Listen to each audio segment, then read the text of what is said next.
Shalom, everyone. I am here to give you a quick update. You may have seen in the news that there is conflict going on right now between Syria and Israel.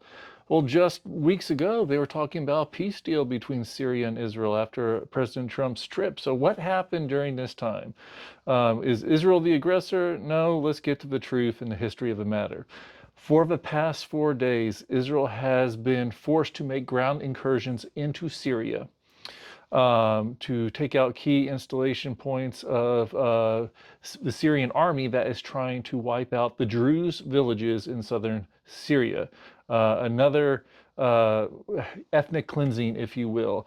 Yesterday, they hit the heart of Damascus, targeting the Defense Ministry compound and other key targets. So, to explain what's been going on, yes, Israel has warned Syria for months, don't touch the Druze. We are here to protect the Druze people. They know that there is great prejudice in the Syrian government, and the president of Syria, Ahmed al-Shara, aka Muhammad al-Julani, he led the HTS to overthrow Assad's government back at the end of last year. He's formerly Al Qaeda. This HTS, Hayat Tahrir al Sham, is a Sunni jihadist group, a government, former ties to Al Qaeda. And just so you know, that doesn't mean they're peaceful. That means military, strong by force. They follow the tenets of the Quran with strict adherency to blow up, to wage war, jihad against their enemies. Back in March of this year, right before Josh and I left to go to the Middle East, they massacred the Alawites in the thousands along the coast of Syria under Julani's direction. So this guy originally claimed that he was going to be the president of a peaceful Syria for all peoples, for the Kurds, Alawites, Christians, Druze, everybody. He has not fulfilled his end of the deal. He's just been lying. Even recently, we saw, even though he's not behind it, that we know a Christian church was bombed in Damascus. Suicide bomber went in. But what's going on now is in the region of Sweden, southern Syria. It's not too far from where Josh and I visited in Syria back in April.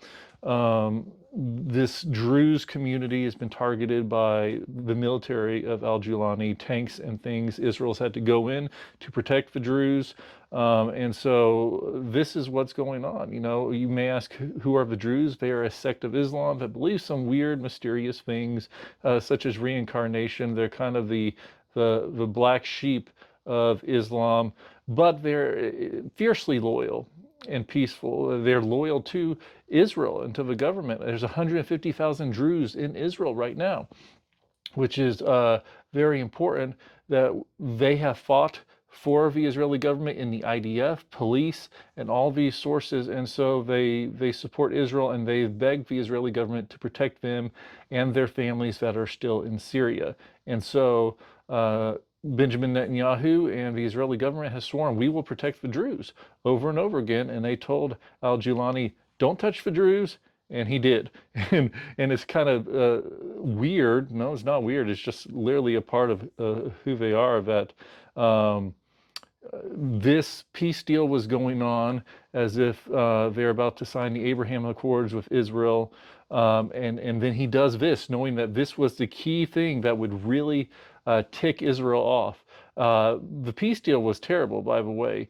They were going to give up a third of the Golan Heights to Syria. This is God's territory, gift wrap given to the children of Abraham, and they were going to give that back. That would have had dangerous ramifications for the future of Israel when they move out from under the protection of God's hand, just like they did when they gave up Gaza back in 2005, and then what happened in 2006 when they shouldn't have done that. President Sharon went into a coma, and ever since then they've been paying the consequences for giving up pieces of God's land that God had already given them. So we'll see what happens.